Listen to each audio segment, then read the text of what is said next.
আজকের ইরাকের মাটি থেকে ইসরায়েলের সাথে যুদ্ধ চলছে। কত মুসলমানের বাচ্চা ওই ইরানকে বলছে এরা মুসলমান, আর তাদেরকে নিয়ে শত শত স্ট্যাটাস ছাড়ছে। বলেন আপনি সাপোর্ট করলেন না? আপনি অভিশপ্ত নন? আপনি জানেন ওই ইরানকে?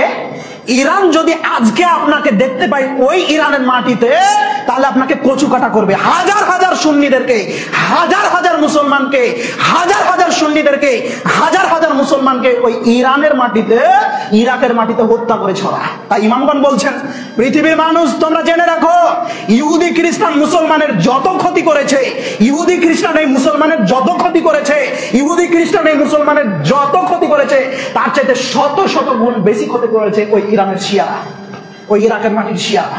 শিয়ারা যত ক্ষতি করেছে ইসলামের, আর কোন জাতি ইসলামের এত ক্ষতি করেনি। আর এই মুসলমানের বাচ্চা তাদের সাপোর্ট করে কিভাবে, তাদের স্ট্যাটাস ছাড়ে কিভাবে, তাদেরকে মুসলমান বলে দাবি করাই কোন হিসাবে?